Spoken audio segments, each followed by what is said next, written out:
नमस्कार विद्यार्थी मित्रांनो, टीईटी परीक्षेच्या दृष्टिकोनातून विद्यार्थ्यांना दिलासा देणारी थोडंसं मनाला बरं वाटणारी अशी एक बातमी आलेली आहे। त्यामध्ये असं म्हणण्यात आलेलं आहे की एक प्रश्न कॅन्सल झाला। ज्यांनी तो अटेम्प्ट केलेला होता त्यांना तर थोडंसं दुःख वाटत असेल, ज्यांचा चुकीचा होता त्यांना मात्र आक्षेप जे मागवलेले होते त्याच्यामध्ये थोडासा फायदा झालेला आहे।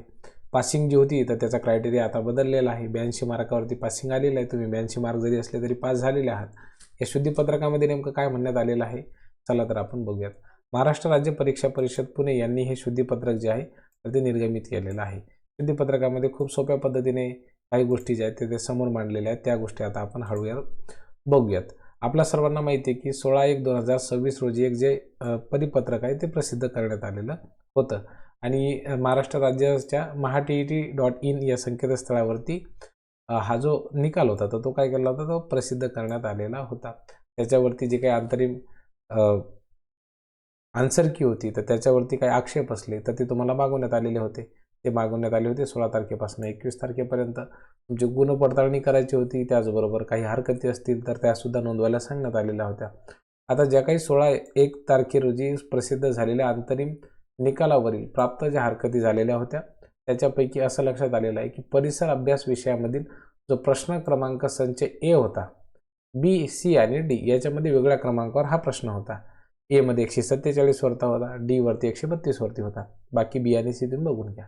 तर त्याच्याबद्दल आक्षेप प्राप्त झाले तर आणि मग तज्ञ समीक्षकांना त्यांनी विचारलं की बाबा या प्रश्नाचं नेमकं करायचं काय, तर ते म्हणले काहीच नका करू, त्याचं करा खाली मुंडकं वर पाय।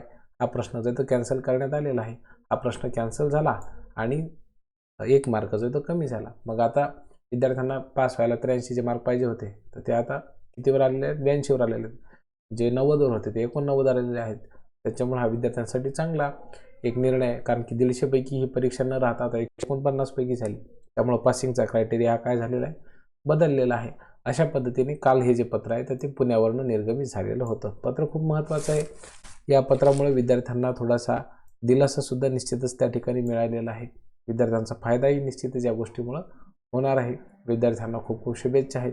जे विद्यार्थी पास झालेले आहेत त्या सर्वांचं मनापासून अभिनंदन। त्या विद्यार्थ्यांना थोडेसे मार्क कमी भेटलेले आहेत त्यांनी थोडासा आणखीन प्रयत्न करावा। पुढच्या वेळेला निश्चितपणाने तुम्हा सर्वांना अतिशय चांगले मार्क्स मिळतील अशा प्रकारच्या आमच्या शुभेच्छा तुम्हा सर्वांना आहेत। निश्चितच तुमचं भलं होईल, चांगलं होईल, कल्याण होईल अशा शुभेच्छा आहेत। तुम्ही सर्वजण प्रचंड मेहनतीनं ताकदीनं अभ्यास करत आहात।